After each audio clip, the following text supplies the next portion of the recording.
चलिए student, class को आगे बढ़ाते हैं और आज की क्लास में हम लोग statement, truth value, truth table, इन सब चीज़ों से रिलेटेड आज हम लोग बात करेंगे कुछ इंपॉर्टेंट एमसीक्यूज के बारे में। देखिए आज थोड़ा सा टाइपिंग में क्या हो गया है ना कि हम आंसर्स को पहले से ही यहाँ पे गलती से कि आंसर्स पहले येलो हो गया है, तो आंसर्स तो आपको पहले से ही पता है ऑप्शंस के, पर फिर भी हम लोग चीज़ों को सीखेंगे क्योंकि एग्जाम्स में इसी तरीके के क्वेश्चन होंगे। जैसे पहला क्वेश्चन क्या है, आज सिर्फ देखना है, आज लिखना नहीं है, ठीक है। क्या है पहला क्वेश्चन, जरा देखिए। बोला है कि what is the negation of the statement. Negation, negation का मतलब जान रहे होंगे। अच्छा, स्टेटमेंट क्या था आप सबको पता है कि वैसा सेंटेंस जो या तो ट्रू हो या फॉल्स हो, और कुछ नहीं हो सकता है। तो अब बोला, और नेगेशन क्या होता है कि जस्ट उसमें नॉट लगा करके नेगेशन बनाते थे, मतलब जो बोला जा रहा है उसके जस्ट उल्टा। तो देखिए क्या बोल रहा है कि what is the negation of the statement the sky is blue, है ना। क्या बोला गया, द स्काई इज ब्लू, क्या है, एक स्टेटमेंट है, तो इसका नेगेशन क्या होगा, क्या होगा negation, the sky is not blue. Clear. और थोड़ा सा यहाँ पे कुछ एक्स्ट्रा बात भी हम आपको साथ साथ बताते चले। देखिए कुछ साथ साथ एक्स्ट्रा बात भी हम लोग सीखते चलते हैं कि जैसे मान लीजिए कि कोई स्टेटमेंट है पी, हम लोग जनरली स्टेटमेंट किससे, स्मॉल पी स्मॉल क्यू से दिखाते थे। जैसे यहाँ पे है द स्काई इज ब्लू, ठीक है ना। तो इस स्टेटमेंट को शॉर्ट में अगर लिखना हो तो हम सिंबॉलिकली पी लिख सकते हैं। क्लियर। और एक चीज हम लोग पिछले हम लोग जब क्लास कर रहे थे तो वहां पे सीखा था हमने कि अगर किसी स्टेटमेंट का ट्रूथ वैल्यू टी हो, है ना, मतलब अगर ये स्टेटमेंट सही है, ट्रू है, तो इसका नेगेशन को कैसे दिखाते थे, सिंबॉलिकली ऐसे, है ना। ये होता है symbol negation P. Negation P मतलब जस्ट इसका उल्टा। जैसे यहाँ पे बोला स्काई इज ब्लू, तो इसका नेगेशन क्या होगा, the sky is not blue. तो अगर स्टेटमेंट पी है तो उसका नेगेशन ऐसे दिखेगा। और नेगेशन का ट्रूथ वैल्यू क्या होता है, जस्ट इसे अगर ट्रू है तो ये फॉल्स हो जाएगा, अगर ये फॉल्स रहता तो ये ट्रू हो जाता। तो उम्मीद है ये बातें आप समझ पा रहे होंगे। यहाँ से क्वेश्चन आ सकता है। क्वेश्चन एक ऐसा भी एमसीक्यू बन सकता है कि अगर किसी स्टेटमेंट का ट्रूथ वैल्यू टी है तो उसके नेगेशन का ट्रूथ वैल्यू क्या होगा, तो फॉल्स होगा। अगर किसी स्टेटमेंट का ट्रूथ वैल्यू फॉल्स है तो उसका नेगेशन का जस्ट उल्टा होगा। क्लास में हम लोग सीखे हैं। तो मेरे ये पहला क्वेश्चन समझ में आ गया होगा कि नेगेशन वाला इस तरीके से क्वेश्चन बन सकता है। देखिए क्वेश्चन क्या था, what is the negation of the statement the sky is blue. तो क्या क्या ऑप्शन था, sky is not blue, the sky is clear, sky is grey, तो और भी ऑप्शन थे। तो स्काई इज ब्लू तो इसका sky is not blue, negation मतलब नॉट लगा देना था। अगला क्वेश्चन देखिए, व्हाट इज द कन्वर्स, है ना, what is the converse of the statement. Statement क्या है, if it is a square then it has 4 sides. अब ये स्क्वायर का थोड़ा सा जल्दी से हम आइडिया दे दे आपको। स्क्वायर तो सब लोग जान ही रहे होंगे, स्क्वायर क्या होता है। ये चतुर्भुज के बारे में बात हो रहा है। स्क्वायर को इंग्लिश में, हिंदी में क्या बोलते हैं, वर्ग। वैसा चतुर्भुज जिसके चारों भुजाएं बराबर हो और 90 डिग्री का एंगल हो। तो यहाँ पे मतलब क्या बोला जा रहा है कि what is the converse of the statement, कि इस स्टेटमेंट का कन्वर्स क्या है। कन्वर्स कैसे निकालते थे, हमेशा कन्वर्स किसका निकलता था, इम्प्लीकेशन का। कि अगर कोई स्टेटमेंट पी क्यू को इंप्लाई कर रहा है तो इसका जस्ट कन्वर्स क्या हो जाएगा स्टूडेंट। अगर कोई स्टेटमेंट पी क्यू को इंप्लाई कर रहा है तो इसका कन्वर्स क्या हो जाएगा, इसका कन्वर्स होगा, पहले लिखेंगे क्यू देन लिखेंगे पी, है ना। मतलब अगर कोई स्टेटमेंट के होने से क्यू हो रहा है तो पहले क्यू लिखेंगे देन पी। तो वही बात यहाँ पे देखिए क्या बोला गया है कि if it is a square then it has 4 sides. कि अगर स्क्वायर है तो 4 साइड होगा, तो इसका कन्वर्स क्या होगा कि अगर 4 साइड है तो स्क्वायर होगा, जस्ट उल्टा। इम्प्लीकेशन क्या है, if it is a square मतलब पी हमारा कौन हो गया, if it is a square then it has 4 sides. अब ध्यान दीजिएगा, एक एक्स्ट्रा बात यहाँ पे बताते हैं कि एग्जाम में क्वेश्चन ये भी आ सकता है, ये इम्प्लीकेशन दे देता, पूरा स्टेटमेंट इम्प्लीकेशन दे देता, क्या दे देता कि if it is a square then it has 4 sides, अगर दे देता और बोलता कि कंपोनेंट स्टेटमेंट निकालिए। कंपोनेंट स्टेटमेंट बताइए कौन कौन होगा। तो कंपोनेंट स्टेटमेंट कौन कौन होगा, जो जो लग रहा है इसमें, if it is a square then it has 4 side, तो दो कंपोनेंट निकाल लेंगे। क्या होगा इसका कन्वर्स, क्या होगा, जस्ट उल्टा क्या होगा, पी क्यू है तो क्यू पहले देन पी, तो क्या लिखेंगे कि इट हैज 4 साइड्स, कि 4 साइड्स होगा तो स्क्वायर होगा। देखिए स्टेटमेंट बोला था कि if it is a square then it has 4 side, तो क्या लिखेंगे, if it has 4 sides then it is a square. तो this is a correct option. अब देखिए और भी कुछ कुछ ऑप्शंस हैं, तो यहाँ पे आपको बाकी सारे ऑप्शंस को देखना ही नहीं है, जो क्वेश्चन है उसका आंसर ढूंढना है आपको। पहले आंसर आप खुद से कर लीजिए कि इसका आंसर क्या होगा। तो हमने इसका देखा कि अगर अगर स्क्वायर है तो चार साइड, तो चार साइड तो स्क्वायर, तो चार साइड तो then it is a square.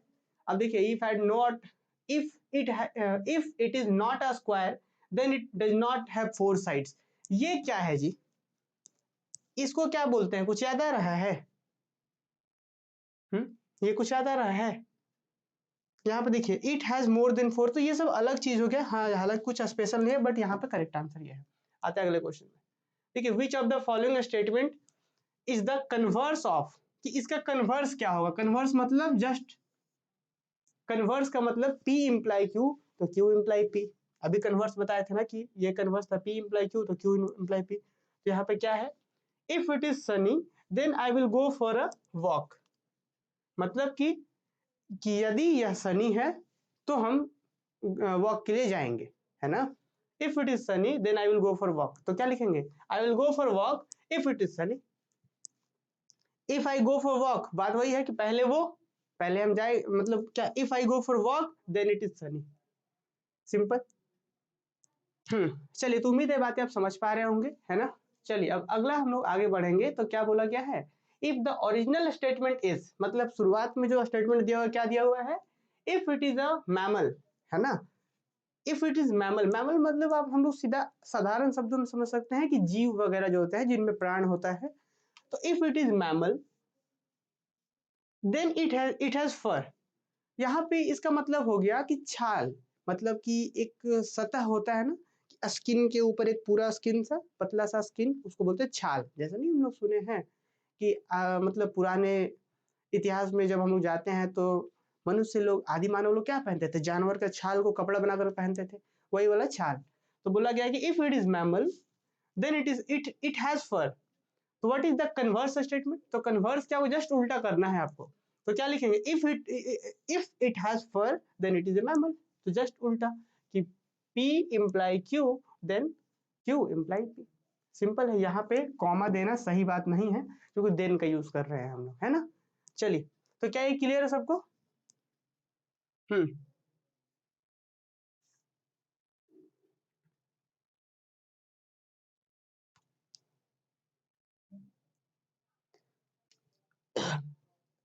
चलिए, यहाँ पे कमेंट एक बार नहीं दिख रहा है हमको, एक कमेंट हम देख लें।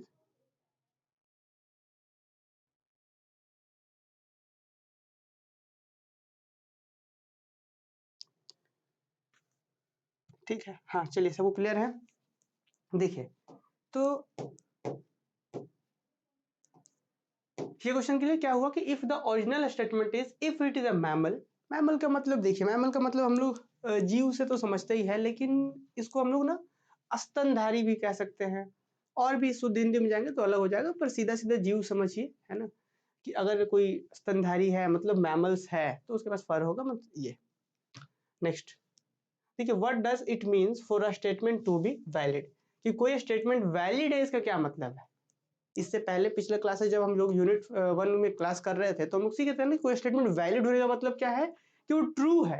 तो वही बोला गया कि what does it means for a statement to be valid, कि कोई स्टेटमेंट वैलिड हो उसका क्या मतलब होता है, the statement is always true. Valid का मतलब ट्रू, क्लियर। तो ये समझना है, क्वेश्चन ऐसे बन सकता है एग्जाम में, विच of the following is a validating statement. इसमें वैलिडेटिंग स्टेटमेंट कौन है, वैलिडेटिंग का मतलब समझ रहे हैं कि जो वैलिड हो। तो क्या बात हो रहा होगा, देखिए, if it is raining then I will stay indoor. Obvious है कि if it is raining then I will stay indoor, पूरा परफेक्टली करेक्ट है ये। द नंबर 2 इज प्राइम, गलत बात है, 2 प्राइम नहीं होता है ना। 2 क्या होता है, 2 को सिर्फ और सिर्फ 1 डिवाइड करता है और ये खुद डिवाइड करता है, ऐसा तो नहीं है। चलिए, द नंबर 2 इज प्राइम, सही तो है ये बात। All the circles are square, ये भी गलत है। There exist an odd prime number, क्या बोला गया है, वैलिडेटिंग स्टेटमेंट। वैलिडेटिंग स्टेटमेंट, तो वैलिडेटिंग स्टेटमेंट हमेशा कंपाउंड के बारे में बात हो रहा था।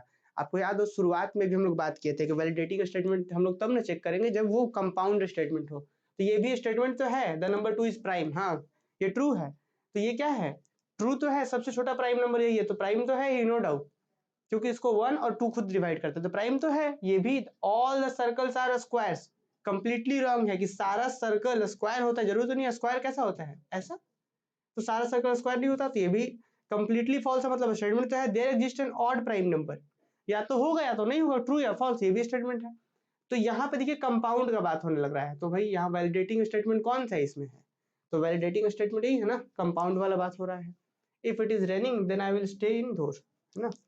अगला देखिए, what is the truth value of the statement if it is not raining then I will go for walk. देखिए यहाँ पे ध्यान से, when it is needed to raining, क्या इसको थोड़ा सा समझते हैं हम लोग। एक और क्वेश्चन इसी के जैसा ही किया गया था, वो शायद टाइप यहाँ पे नहीं हुआ है।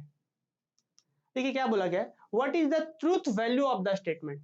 अब स्टेटमेंट का ट्रूथ वैल्यू आपने सीखा था, ट्रूथ वैल्यू क्या होता है, तो बोला है कि what is the truth value of the statement. Statement क्या है, if it is not raining then I will go for a walk. If it is not raining, यदि बारिश नहीं हो रहा है या नहीं होगा तो हम वॉक के लिए जाएंगे, कंप्लीटली ट्रू है। तो ऐसे भी क्वेश्चन पूछा जा सकता है कि स्टेटमेंट का ट्रू वैल्यू क्या है, मतलब इसका ट्रूथ वैल्यू क्या है, क्वेश्चन पूछा जा सकता है। क्या क्वेश्चन हुआ, ऐसे समझना है कि if it is not raining मतलब सीधा है कि बारिश अगर नहीं हो रहा है then I will go for walk, है ना। तो ये इसका क्या होगा, आंसर ट्रू हो जाएगा। समझ रहे बात। अगला क्वेश्चन देखिए, which of the following is a mathematical statement. इसमें मैथमेटिकल स्टेटमेंट कौन सा है वो आप लोग बताइए अब जल्दी से। विच of the following is the mathematical statement, इसमें आंसर नहीं किया हुआ है, ये आप लोग बताएंगे, जल्दी से बताइए। The sky is blue, go to bed, x+3, which of the following is a mathematical statement, open the door. बताइए इसमें मैथमेटिकल स्टेटमेंट कौन है। Option is B, option B, हाँ सही है। अगला क्वेश्चन ऑब्वियस है, देख पा रहे हैं ना, ओपन द डोर या इन सब चीजों में अलग बात है। यहाँ पे x+3 = 7, या तो ये ट्रू होगा या तो ये फॉल्स होगा, ठीक है। और बहुत सारे सिचुएशन में ध्यान दीजिएगा, बहुत सारे सिचुएशन में इसको भी हम लोग एज अ स्टेटमेंट कंसिडर कर सकते हैं, पर फिलहाल इस केस के लिए कंसिडर नहीं करेंगे हम लोग। चलिए फिलहाल देखिए, what is the negation of the statement if it is raining then I will stay indoor. इसमें नेगेशन कौन है, अब चलिए कमेंट करके बताइए इसका आंसर सही है कि इसका आंसर नहीं किया हुआ है।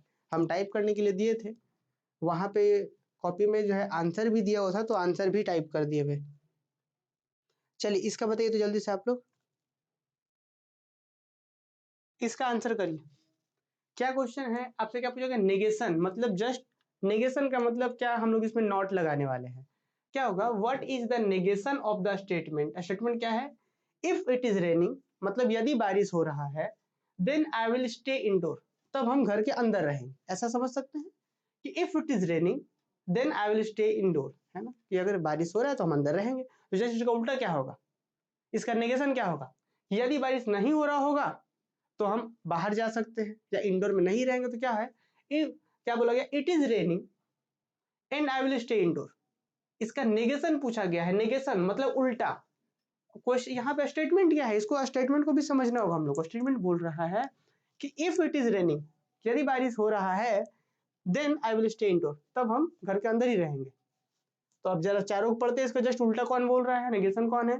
पहला बोल रहा है कि it is raining and I will stay indoor, बात तो वही बोल दिया कि यदि बारिश हो रहा है तो हम अंदर रहेंगे, ये तो वही मतलब हो गया इसका।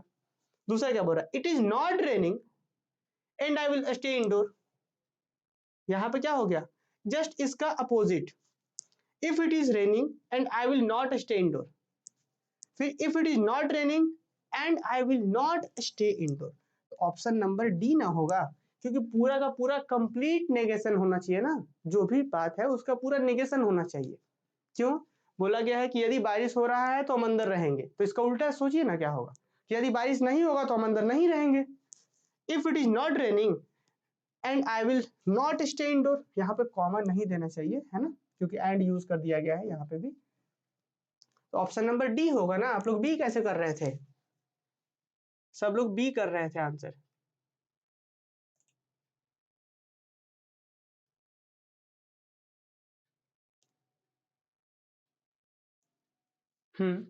ऑप्शन में देन होना चाहिए, पर कोई नहीं, बात वही है कि if it is not raining and I will not stay indoor, बात वही है। यहाँ कनेक्टर एंड और देन कुछ भी यूज किया जा सकता है, पर इन ऑप्शंस को धीरे धीरे देखना है, तब जाकर के आप समझ पाएंगे। चलिए अगला क्वेश्चन क्या है, what is the converse of the statement if it is square then it has 4 side. इसका कन्वर्स क्या होगा, कन्वर्स पूछा गया, ध्यान दीजिए कन्वर्स। तो अभी इसी साइड यही क्वेश्चन हम लोग किए थे क्या, कन्वर्स में if it is square then it has 4 side. Square होगा तो 4 साइड होगा, तो इसका कन्वर्स क्या होगा, अगर 4 साइड होगा तो स्क्वायर होगा, मतलब if it has 4 sides then it is square.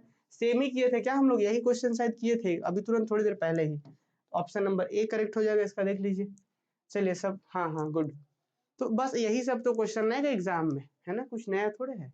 तो बताइए जो चीज हम लोग पढ़े हैं क्लास में, देख रहे हैं, जब एक बार जब हम लोग सारा क्लास कर लेंगे तो कोई सा भी क्वेश्चन हो एक बार दो बार अच्छे से पढ़ेंगे आंसर कर पाएंगे खुद से। देखिए तीसरा क्वेश्चन क्या है, if the contrapositive of a statement is, contrapositive of a statement is true, देखिए contrapositive statement is true, what you can conclude about the original statement। देखिए contrapositive statement क्या है, ट्रू है, इसका हम लोग कैसे क्या कंक्लूजन है जरा समझिएगा।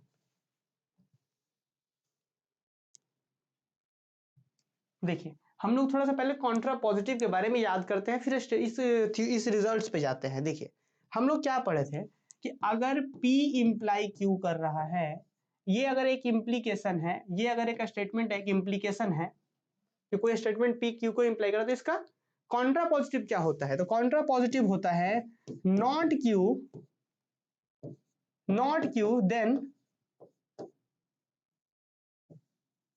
Not P, not Q then not P।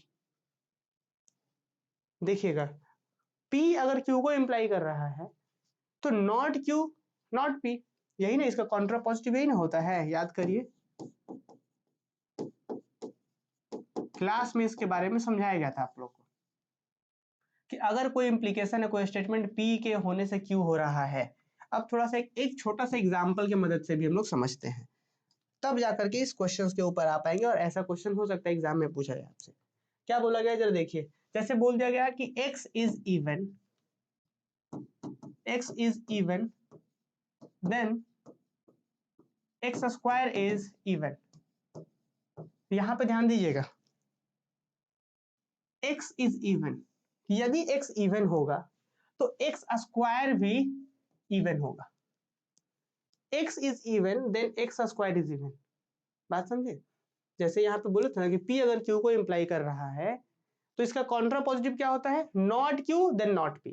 तो एक छोटा सा लेते हैं ना इसके बारे में, एक्स स्क्वायर इज इवन, कि अगर x is even then x square is even, तो ये हमारा P हो गया, ये Q हो गया। तो अगर हम इसका कॉन्ट्रा पॉजिटिव लिखे तो क्या लिखेंगे कि x square is not even then x is not even. मतलब अगर एक्स स्क्वायर इवन मतलब नॉट Q तो नॉट P, नॉट मतलब नॉट Q मतलब x square is not even then x is not even, यही ना होगा कॉन्ट्रा पॉजिटिव। अभी जो एग्जांपल दे रहे थे, तो आप एक चीज जरा समझिए कि इसके बारे में और इसके बारे में क्या दोनों सेम नहीं है, क्या दोनों सेम नहीं कहना चाह रहा है।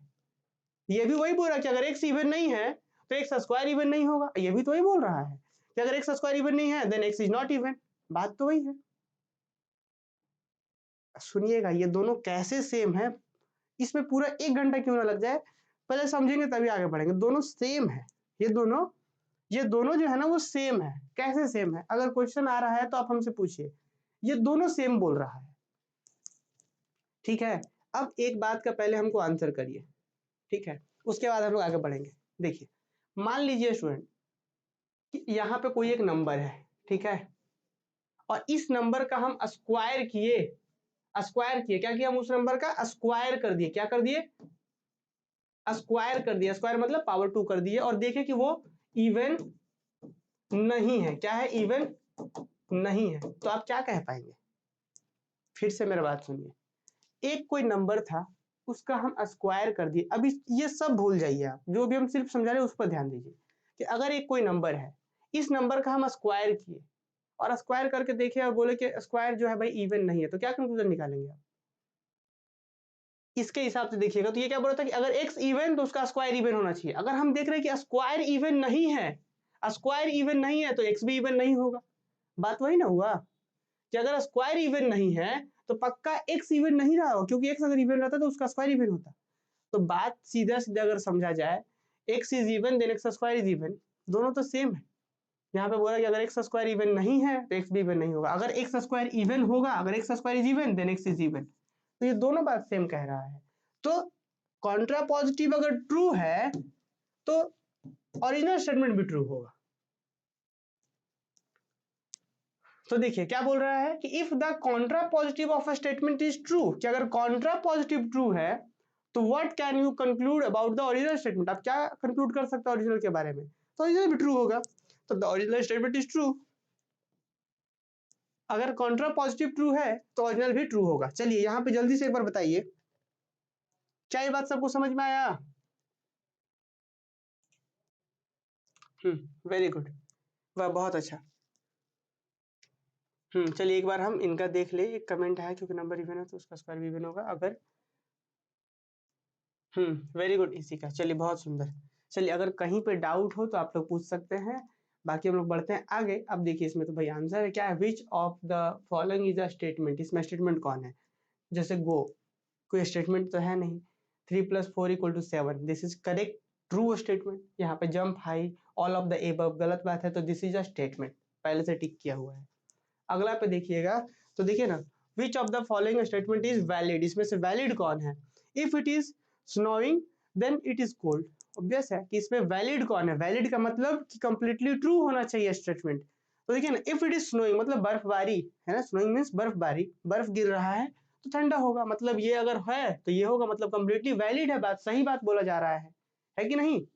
अगर ऐसा बोला जाता है कि इफ इट इज स्नोइंग और यहाँ पे हॉटेस्ट लिख देते हम लोग, या फिर वार्मिंग लिख देते, या फिर अलग ही लिख देते कि रेनिंग लिख देते, या कुछ और अलग जो कि ट्रू नहीं हो, तो बोलते कि ये वैलिड नहीं है। जैसे यहाँ पे देखिए, if it is cold then it is snowing, if it is cold then it is snowing, ये गलत बात है। जरूरी थोड़ी कि हमेशा ठंडा में बारिश बर्फबारी होता है, जैसे अभी बहुत सारा ठंडा है लेकिन बर्फबारी तो नहीं हो रहा, तो दिस इज नॉट वैलिड। अच्छा, if it is not cold, यदि नॉट कोल्ड है तो नॉट सोइंग, नॉट स्नोइंग, ये भी गलत बात है। जरूरी थोड़ी कि जब ठंडा नहीं होगा तो बर्फबारी नहीं होगा, अलग है। तो ये सारे केसेस आप देख पा रहे होंगे, ऑल ऑफ द अबव नहीं होगा तो क्या होगा, if it is snowing then it is cold. क्या क्वेश्चन पूछा गया था कि इसमें वैलिड कौन है, तो ये वैलिड है, पूरा का पूरा 100% वैलिड है। देखिए अगर स्नोइंग है तो कोल्ड होगा। अगला क्वेश्चन क्या है, which of the following is the correct logical symbol for if and only if, if and only if देख रहे हैं, ये क्वेश्चन भी एग्जाम में बन सकता है। इफ एंड ओनली इफ, यहाँ पे तो पहले से ही आंसर किया गया है इफ एंड ओनली इफ का। चलिए तो अब आप लोग को हम बताए थे ना कि इफ एंड ओनली इफ का सिंबल क्या होता है, इसी को ना और करके ऐसे भी लिख दीजिएगा कि बहुत से बुक्स में ऐसे भी मिल सकता है, ये ऐसे भी मिल सकता है। इफ एंड ओनली इफ का मतलब इंप्लाई एंड बैक इंप्लाई, मतलब कोई स्टेटमेंट जो P है अगर Q को इंप्लाई कर रहा है तो Q भी बैक इंप्लाई करना चाहिए, ऐसे P imply Q then Q imply P। This is the symbol for if and only if. अब आप लोग जल्दी से कमेंट करके बताइए इसको क्या बोलते हैं, इस सिंबल का क्या नाम है, जल्दी से बताइए। चलिए चारों का नाम बताइए जल्दी से, फास्ट। चलिए बताइए इसका क्या नाम है, इसका क्या नाम है? वाह बहुत अच्छा, सबका आंसर आना चाहिए। इस सिंबल को हम लोग क्या बोलते हैं, एंड बोलते हैं। इस सिंबल को क्या बोलते हैं, और बोलते हैं। इसको क्या बोलेंगे हम लोग, इफ देन, है ना, इसको क्या बोलेंगे, सीधा सीधा इफ डॉट डॉट करके देन बोल सकते हैं, इफ देन, या सीधा सीधा इफ भी बोल सकते हैं। और ये क्या है, इफ एंड ओनली इफ है। क्लियर? चलिए इसको भी आप लोग लिख ही लीजिए, इसे क्या बोलेंगे, इफ ऐसे या फिर ऐसे भी बोल सकते हैं, ये भी IFF भी होता है, या फिर ऐसे इफ एंड ओनली इफ। तो इसी तरीके का एग्जाम में क्वेश्चन आएगा। अगला क्वेश्चन की ओर बढ़ते हैं। देखिए क्वेश्चन क्या बोल रहा है, इसमें आंसर आप लोग करना है कि if the statement, if the car is running then the engine is working is false, then what you conclude, क्या मतलब हुआ? क्वेश्चन जरा पढ़िए। देखिए बड़ा मजेदार क्वेश्चन है। इफ द स्टेटमेंट, स्टेटमेंट क्या है, इफ द स्टेटमेंट, स्टेटमेंट है क्या, if the car is running, देखिएगा इन्वर्टेड कॉमा है तो इसको थोड़ा अच्छे से पढ़ेंगे भी हम लोग। क्या है, इफ द स्टेटमेंट, यदि स्टेटमेंट, तो कौन सा जी, तो बोला गया है if the car is running, यहाँ पे फिर से कॉमा दे दिया गया है, बहुत गलत टाइपिंग है ना। देखिए क्या बोला गया, if the car is running then the engine is working, कि यदि कार रनिंग में हो, चल रहा हो, तो इंजन वर्क कर रहा होगा। तो इससे क्या कंक्लूजन आप कंक्लूड करते हैं, व्हाट यू कंक्लूड, है ना, व्हाट कैन यू कंक्लूड। तो हम क्या, अब यहाँ पे खुद से कुछ भी नहीं सोचना है कि कंक्लूड आप क्या करते हैं, आप देखेंगे ऑप्शन कि इसके हिसाब से हमको चल किसी एक के साथ जाना होगा, या फिर ऑप्शन में क्या क्या दिया जा रहा है। हम कंक्लूड तो बहुत कुछ कर सकते हैं, क्या, कि if the car is running then engine is working. हम बहुत कुछ कंक्लूड कर सकते हैं कि हम लोग का डिस्टेंस ट्रैवल हो रहा होगा, स्टेटमेंट वैलिड है भाई, कि जब कार चल रहा होगा तो इंजन तो रन करेगा, इंजन तो वर्क करेगा ही करेगा। तो वही बात है, देखिए, the car is running and the engine is working, the car is not running, the engine is not working, the car is not running but the engine is working, the car is running but the engine is not working। क्या है question, क्या है question में, कुछ ना कुछ missing है। ओहो हो, यहाँ पे फॉल्स बोल दिया गया स्टूडेंट, थोड़ा सा हम ना मिस्टेक कर दिए क्वेश्चन पढ़ने में। देखिए इसको तो ध्यान ही नहीं लिए हम। क्वेश्चन में ये बोला गया है, इफ द स्टेटमेंट, कौन सा statement, if the car is running then the engine is working is false, कि यदि ये स्टेटमेंट गलत है तो आप क्या कंक्लूड कर सकते हैं। यहाँ पे देखिए, हम थोड़ा सा इस वाले वर्ड को हम ध्यान से ही भूल गए, यहाँ नहीं पढ़े थे। क्वेश्चन बोल रहा है कि ये जो स्टेटमेंट यदि गलत है तो आप क्या कंक्लूड करेंगे, कौन सा स्टेटमेंट गलत है, if the car is running then the engine is working is false, कि यदि ये गलत है, गलत कौन है, कि यदि कार चल रहा है तो इंजन चालू है, कार चल रहा है तो इंजन चल रहा है, मतलब इंजन काम कर रहा है। ये अगर गलत है तो सही क्या हो, मतलब क्या कंक्लूड करेंगे, तो देखिए, the car is running and the engine is working, वही तो लिखा हुआ है, the car is running engine is working, ये तो कंक्लूड है। इसको ये गलत बोला गया, तो गलत है मतलब क्या, the car is not running, जब कार नहीं चल रहा है, and the engine is not working, मतलब अगर ये गलत है कि the car is running then the engine is working, अगर ये गलत है तो सही फिर क्या होगा, तो सही ये है कि कार नहीं चल रहा है तो इंजन नॉट वर्किंग। कौन सा ऑप्शन होगा इसके अंदर, कमेंट करके बताइए। ऑप्शन बी, डी में भी बहुत लोग जा रहे हैं। अच्छा, इसके साथ आप लोग कौन कौन गए हैं और क्यों गए हैं, क्या कभी ऐसा हो सकता है कि कार चल रहा हो और इंजन काम नहीं कर रहा हो। अब हमको पता है कि कुछ लोग पक्का ऐसा सोच रहे होंगे कि सर कोई स्लोप वाला एरिया हो, ढलान हो, तो वहां पे हम कार के इंजन को बंद कर देंगे। तो अगर आप ऐसा सोच रहे हैं तो चलिए आप लोगों को थोड़ा सा हम और यहाँ पे समझाते हैं। देखिए, अगर आप ऐसा सोच रहे हैं कि मान लीजिए सड़क हमारा कुछ ऐसे है, ढलान वाला सड़क है, और यहाँ पे हम ऐसे, कोई मान लीजिए कि गाड़ी है हमारा ऐसे ऐसे, यहाँ पे व्हील्स बना देते हैं, ऐसे कुछ है, ठीक। तो आप अगर सोच रहे हैं कि यहाँ से अगर गाड़ी चल रहा होगा इधर, तो इंजन, गाड़ी तो चल रहा है, कार इज रनिंग, तो उस समय भी इंजन वर्क करेगा, है ना। अगर आप ये सोच रहे हैं, जैसे हम लोग अक्सर पहले करते थे, हम भी करते थे, क्या होता है कि बड़ा ढलान आ गया तो फिर बाइक को बंद कर देते थे, बाइक बंद कर देते थे, चाबी से बंद कर दिए कि अब भाई अब तो अब तेल बच रहा है, पर ऐसा नहीं होता है, क्योंकि ऐसा जो पंपिंग सिस्टम और सारा इंजन में जो व्हील चलता है, तो इंजन भी साथ साथ रोटेट करता है, सारा चीज घूमता है, समझे। जब अगर गाड़ी चल रहा होता है तो इंजन का हर एक चीज मूव कर रहा होता है, घूम रहा होता है, और अगर गाड़ी में तेल है तो तेल को पंप करेगा इंजन में, और फिर इंजन फिर उसको बाहर करेगा, तो तेल लगेगा। अगर तेल है तो फिर लगेगा, नहीं है तब कोई बात नहीं है, तब फिर आप उस फोर्स से जा रहे हैं ढलान से, अगर है तो लगेगा। तो मतलब ऐसा नहीं हो सकता कि गाड़ी चले और इंजन काम नहीं करे, काम करेगा। तो ये ऑप्शन नहीं sir, the car is running but engine is not working, ऐसा नहीं हो सकता, इंजन वर्क करेगा ही करेगा। तो यहाँ ऑप्शन हम लोग इसमें जाएंगे, the car is not running, कि जब कार नहीं चल रहा होगा तो इंजन वर्क नहीं कर रहा होगा। इसका चूंकि ये गलत बोल दिया ना, क्या बोला कि the car is running then the engine is working, कि कार चल रहा है तो इंजन वर्क कर रहा है, ये गलत है, ये पूरा गलत है। तब सही क्या होगा, तो ये है कि भाई कार नहीं चल रहा हो तो इंजन नहीं काम कर रहा होगा, ये सही है। देखिए, अब ये तो भाई पहले से आंसर है इसमें। What is the converse of the statement, if the weather is clear, अगर वेदर क्लियर है then the telescope will be used, तब हम टेलीस्कोप यूज कर सकते हैं। यहाँ पे देखिए, यहाँ पे बोला है व्हाट इज द कन्वर्स, इसलिए व्हाट इज द कन्वर्स इसलिए क्वेश्चन मार्क है कि इस स्टेटमेंट का, यहाँ से यहाँ तक स्टेटमेंट का कन्वर्स क्या है। देखिए यहाँ पे फिर कॉमा यूज किया है, नहीं करना चाहिए कॉमा यूज। तो बोला गया है कि if the weather is clear then the telescope will be used, तो इसका कन्वर्स क्या होगा कि टेलीस्कोप यूज करेंगे कब, जब वेदर क्लियर हो। If the telescope is not used, अच्छा कन्वर्स पूछा गया, सॉरी कन्वर्स पूछा गया है क्या जी, if the telescope is sorry if the weather is clear then it is then telescope जो है यूज किया जा रहा है। तो if the telescope is not use then the weather is not clear, है ना। तो इस तरीके से हम लोग कंपाउंड स्टेटमेंट में,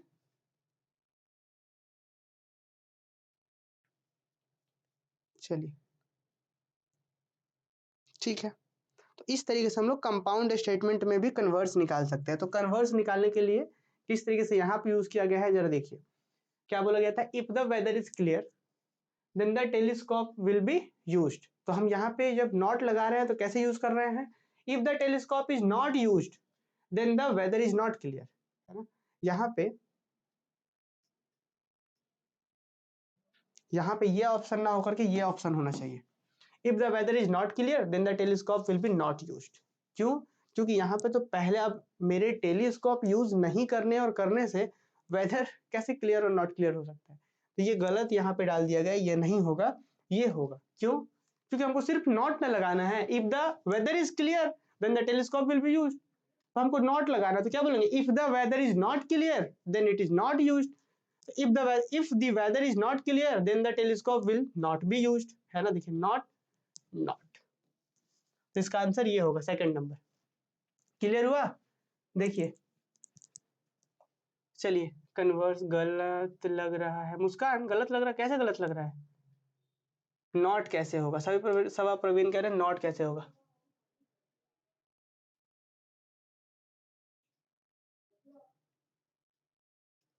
ओहो सॉरी सॉरी सॉरी, हम ना ध्यान से, मेरा एकदम ध्यान से हट गया, हम इसका नेगेशन, हम ना मेरे ध्यान से आ गया कि ये नेगेशन है, सॉरी इसको थोड़ा सा ये हमसे मिस्टेक हो गया, हम इसको नेगेशन समझ बैठे इसीलिए, है ना, हम नेगेशन समझ बैठे इसलिए। यहाँ पे कन्वर्स बोला गया है स्टूडेंट, सॉरी इसको करेक्ट कर लीजिए। देखिए कन्वर्स में क्या होता है कि P इम्प्लाई Q, तो जस्ट इसका कन्वर्स कैसे लिखते हैं, Q imply P, P imply Q, तो Q इम्प्लाई P हम कर देते हैं, बस इधर वाला इधर और इधर वाला इधर लिख देते हैं। तो अब देखिए क्या बोला जाता है, if the weather is clear then telescope will be used. तो अब इसका हमको कन्वर्स लिखना है, तो क्या लिखेंगे, if the telescope is used, if the telescope is used then the weather is clear, then the weather is clear. चलिए पिछला वाला फिर से बताइए। हाँ तो ऑप्शन इसका तो ए हो जाएगा, नहीं नहीं किसी चीज के लिए अलग से पे नहीं करना होगा, इसका ऑप्शन ए हो जाएगा, क्योंकि कन्वर्स सिर्फ पूछा गया है। कॉन्ट्रा पॉजिटिव में जाते तो ये हो जाता आपका कॉन्ट्रा पॉजिटिव। देखिए if telescope is not use then weather is not clear, this is Contra positive.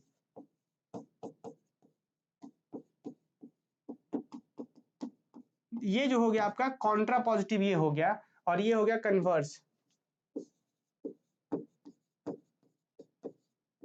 Converse जो हो गया वो ये हो गया ए नंबर। तो ये होगा आपका आंसर, कन्वर्स पूछा गया है, तो जस्ट कि telescope will be use then weather is clear.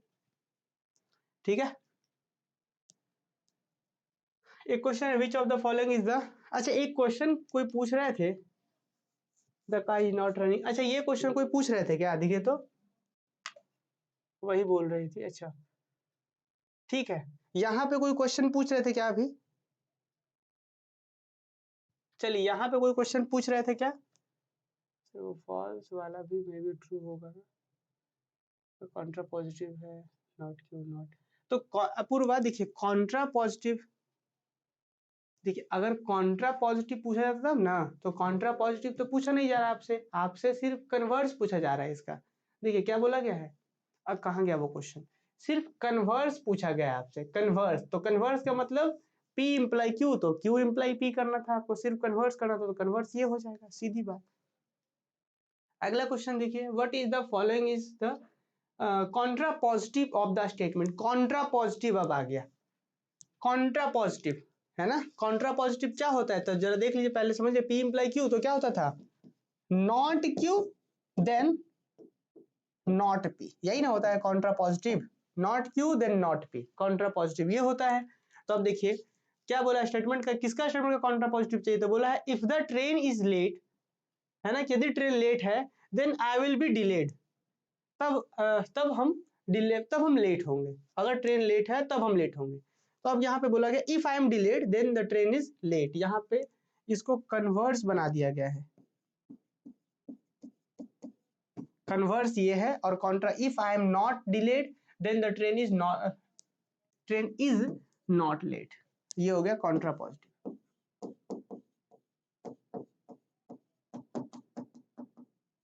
चलिए अगली बार से ना टाइप हम खुद करेंगे।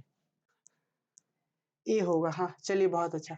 तो देख रहे हैं अगर हम लोग पहले से पढ़ ले कॉन्ट्रा पॉजिटिव क्या है, ये कन्वर्स वगैरह क्या है, तो फिर यहाँ पे कोई दिक्कत नहीं होगा। तो यहाँ पे चूंकि जो किए हैं टाइप वो गलत किए हैं। यहाँ पे आप खुद भी सोचिए ना, which of the following is the contrapositive. Contrapositive तो यहाँ पे और यहाँ पे कॉन्ट्रा पॉजिटिव और कन्वर्स जस्ट रिवर्स हो गया इधर उधर। तो which of the following is the contrapositive of the statement, किसका कॉन्ट्रा पॉजिटिव। तो कॉन्ट्रा पॉजिटिव क्या होता है, P इम्प्लाई Q, तो not Q then not P होना चाहिए। मतलब if the train is late then I will be delayed. तो इसका कॉन्ट्रा पॉजिटिव क्या होगा कि अगर हम then I will be not delayed then train is not late. वही चीज है, if I am not delayed then the train is not late. ये हो गया कॉन्ट्रा पॉजिटिव। और कन्वर्स क्या होगा, जस्ट उल्टा, if I am delayed then the train is late. देखिए which of the following is a valid biconditional statement. देखिए biconditional, चलिए इसका देखिए बाई कंडीशनल के बारे में पूछ दिया गया आपसे। बाई कंडीशनल स्टेटमेंट के बारे में पूछ दिया गया। देखिए आप यहाँ पे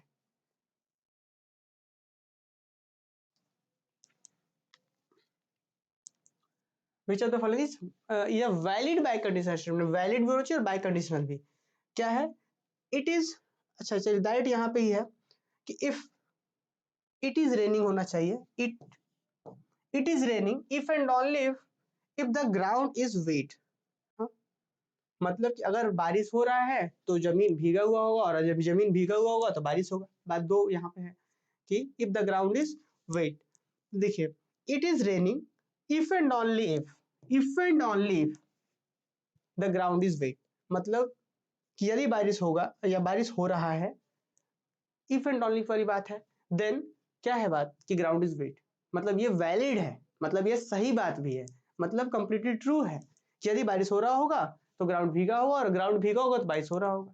तो ये हमारा हो गया bye conditional valid statement. Bye conditional देखिए इफ एंड ओनली यहाँ पे भी है, इफ एंड ओनली यहाँ पे भी है, तो लेकिन यहाँ the ground is wet if and only it is raining यहाँ पे भी है। हालांकि इसको हम लोग अगर ऑप्शंस में सी और डी दोनों रहता तो सी और डी दोनों के जा सकते हैं कि the ground is wet if and only if it is raining. फिलहाल अगर रहता ऑप्शन में तो सी और डी दोनों के साथ जा सकते थे, बट फिलहाल यहाँ पे सी है क्योंकि ऑप्शंस में सी और डी के साथ नहीं है। ठीक है ना, क्योंकि ग्राउंड इज वेट अगर इसको पहले यूज कर दिया गया है तो हम लोग क्या कि ग्राउंड भीगने का दूसरा कारण भी हो सकता है। चलिए इसके बाद अंतिम देख लीजिए, what is the converse of the statement if it is sunny then I will go for walk. तो ये सेम हम लोग कर चुके थे कन्वर्स के लिए, पहले ही, इससे पहले भी देख चुके थे हम लोग सेम क्वेश्चन। चलिए ठीक है, तो इसमें तो कुछ है नहीं, है ना। देखिए इन सब चीजों में कुछ भी नया है नहीं।